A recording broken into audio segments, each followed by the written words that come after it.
Welcome back friends. In unit number 3 constructor destructor खत्म किया, inheritance भी almost we are done with it. अभी उसके कुछ और फर्दर टॉपिक्स इनहेरिटेंस के, that is virtual base class, फिर एब्स्ट्रैक्ट क्लास, फिर nesting of classes, constructors in derived class. तो ये चीजें हमको सीखना बाकी है, ये 3 चीजें। तो उसमें से ये वर्चुअल बेस क्लास जो है वो आज के दिन में हम खत्म करते हैं। So we are done with all these things. So I'm skipping these slides. What is protected वो भी हमने लास्ट टाइम सीख लिया। कोई भी क्लास को पब्लिकली प्रोटेक्टेड या फिर प्राइवेट वे में हम इनहेरिट करते तो कौन सी चीज कहाँ पर जाती है वो भी हमने डिस्कस किया।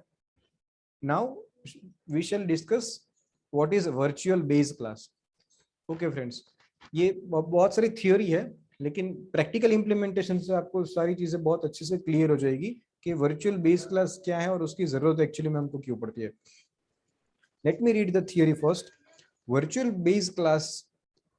Base classes are used in virtual inheritance in a way of preventing multiple instances of a given class appearing in an inheritance hierarchy when using multiple inheritance।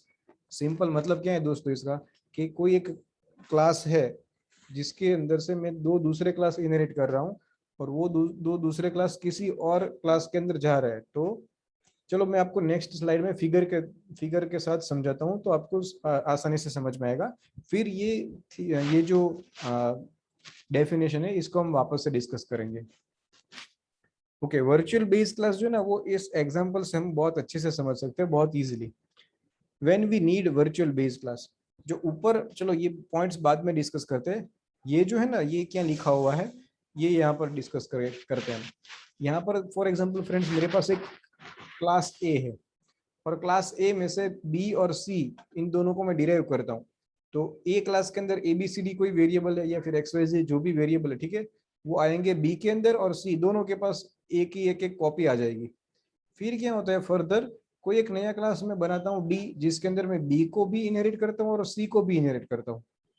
तो इस केस में क्या होगा कि डी के पास ए क्लास की definition 2 बार आएगी, एक बार आएगी वाया बी क्लास, दूसरी बार आएगी वाया सी क्लास। तो इसके अंदर जो कंपाइलर है वो गड़बड़ा जाएगा, उसको पता नहीं चलेगा, वो कंफ्यूज हो जाएगा, एम्बिग्यूटी क्रिएट हो जाएगी कि मुझे कौन से वेरिएबल को कॉल करना है। तो जो ए क्लास है उसकी दो कॉपी आ जाएगी, एक वाया बी और एक वाया सी डी के अंदर। तो ये प्रॉब्लम हो रहा है। तो ये प्रॉब्लम को सॉल्व करने के लिए we are using virtual base class. तो अभी ये फिगर के ऊपर से आपको समझ में आया होगा। Let me read this point again. Virtual base classes are used in virtual inheritance in a way of preventing multiple instances. Multiple instances मतलब ये देखिए दोस्तों, ए जो है उसकी इंस्टेंस जो भी है, ठीक है, बी से भी आते हैं और ए से सी से भी आते हैं डी के अंदर। तो मल्टीपल इंस्टेंसेस ए के हो जाते हैं डी के अंदर, तो वो दिक्कत होती है। तो उसके लिए for preventing multiple instances of given class appearing in an inheritance hierarchy when using multiple inheritance। तो इनहेरिटेंस हायरार्की के अंदर फिर मल्टीपल इनहेरिटेंस, तो उन दोनों का मिक्सचर है ये, हाइब्रिड। तो ऐसे केसेस के अंदर दिक्कत हो सकती है, प्रॉब्लम क्रिएट हो सकते हैं। And for that we are going to use what, virtual base class. So when we need virtual base class, for example, ये पूरा एग्जांपल जो है मैंने आपको समझाया वो यहाँ पर लिखा हुआ है। For example we have one class A, this class A is inherited by two other classes B and C। B और C दो अलग अलग क्लास है जो इसको इनहेरिट करते हैं। both these classes are inherited into another class से D।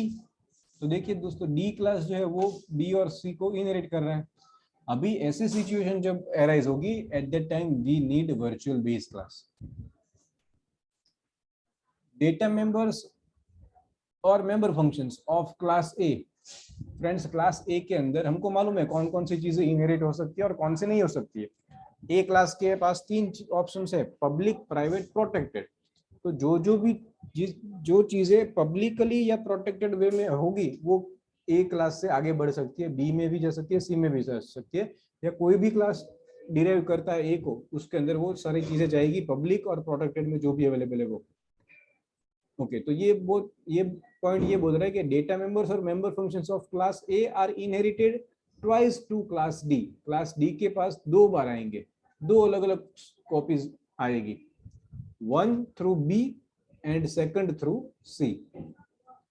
when any data or function member of class A is accessed by object of class D।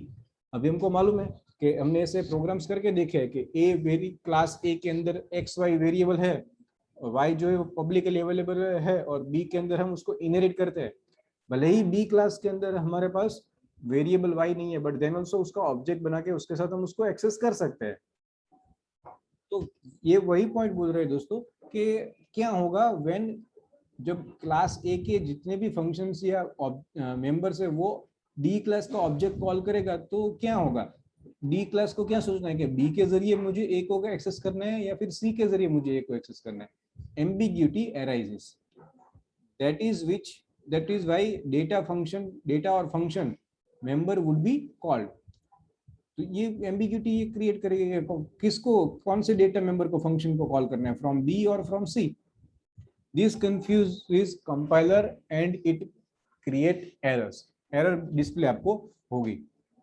तो चलो दोस्तों, थ्योरी बहुत डिस्कस कर ली, इसका प्रैक्टिकल इंप्लीमेंट करके हम देखते हैं तो और ज्यादा अच्छे से हमको समझ में आएगा।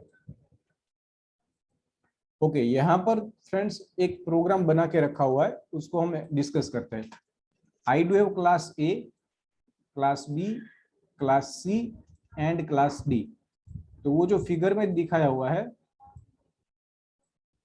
ये जो फिगर में दिखाया हुआ है वैसा ही यहाँ पर बनाने की कोशिश की है। See this friends,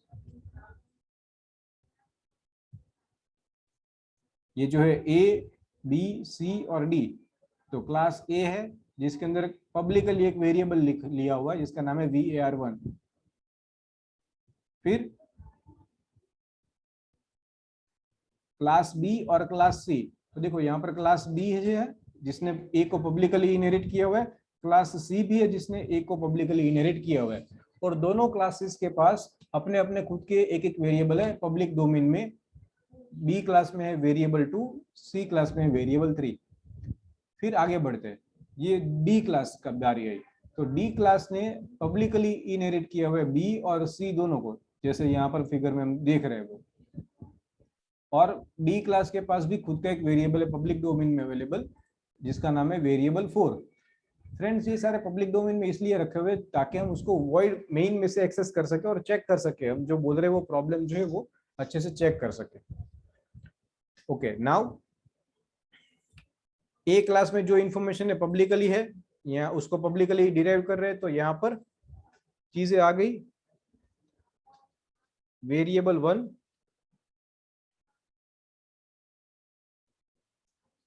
from class ए, ये भी सी क्लास है जो पब्लिकली इनहेरिट कर रहा है ए को, तो इसके पास भी वेरिएबल 1 जो है वो आ गया फ्रॉम क्लास ए। अभी दोस्तों यहाँ पर क्या है, डी क्लास जो है वो पब्लिकली बी और सी दोनों को इनहेरिट कर रहा है, तो वेरिएबल 3 और 2 ये तो आएगा ही आएगा, इसको कोई दिक्कत नहीं है। Variable 3 from class C and variable 2 from class B, यहां तक कोई प्रॉब्लम नहीं है। लेकिन अभी मेन प्रॉब्लम क्रिएट होगी कहां पर, वेरिएबल 1 के अंदर। ये एक क्वेश्चन मार्क है कि वेरिएबल 1 जो है उसको मैं कहां से लूं, क्योंकि देखिए वेरिएबल 1 की कॉपी एक अवेलेबल है सी के अंदर भी, वेरिएबल 1 की कॉपी एक अवेलेबल है वेरिएबल क्लास बी के अंदर और क्लास सी दोनों के अंदर, और दोनों को यहाँ पर हम पब्लिकली इनहेरिट कर रहे हैं। तो इस केस में हमको प्रॉब्लम क्रिएट हो सकती है। सी डी क्लास का एक ऑब्जेक्ट बनाया मैंने obj.var2। अभी var2 क्या है, डी क्लास का एक वेरिएबल है और वो यहाँ पर पब्लिकली अवेलेबल है, तो कोई दिक्कत नहीं होगी। फिर var1, var1 जो है वो तो क्या है, ए क्लास का है, तो क्या उसको मैं एक्सेस कर पाऊंगा? चलो इसको हम टर्बो सी एनवायरनमेंट में जाके रन करके चेक करते हैं। Let me save this changes. Turbo C environment में let me open that particular file.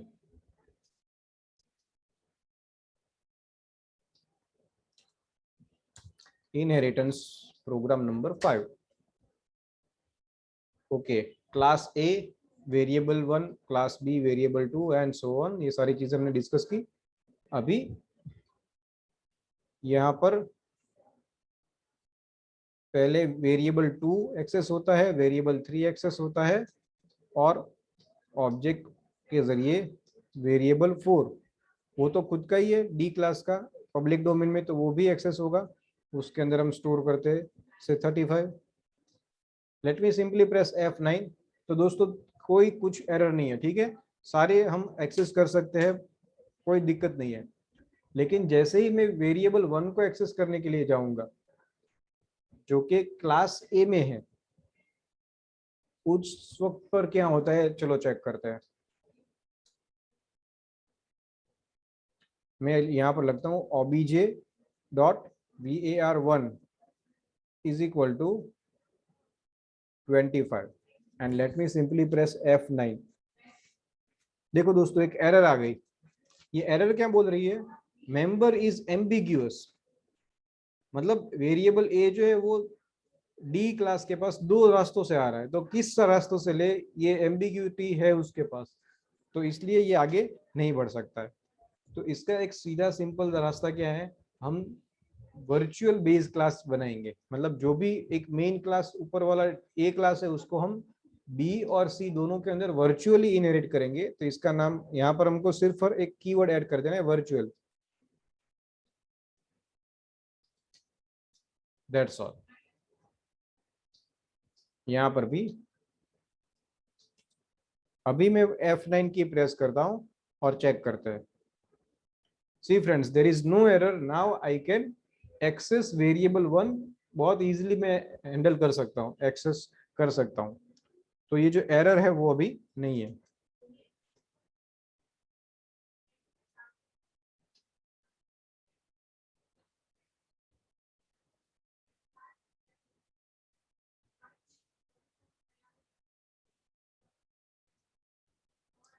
Okay तो अभी जब भी हम ए क्लास को बी और सी के अंदर वर्चुअली इनहेरिट करते हैं तो वो क्या पक्का करता है कि ये दोनों, इन ए क्लास जो है उसका डेटा यहाँ पर भी जाएगा, यहाँ पर भी जाएगा, लेकिन ये दोनों जो है किसी एक कॉमन क्लास के अंदर इनहेरिट होते हैं, तो दोनों में से किसी एक ही कॉपी को वहां पर भेजेंगे, दोनों की कॉपी को वहां पर भेजेंगे नहीं। तो इसीलिए यूज आता है virtual class, virtual base class. So this is what the main importance of virtual base class. This is all for today's. So we are done with this particular point, virtual base class. In next session, we will discuss abstract class. Thank you very much, friends.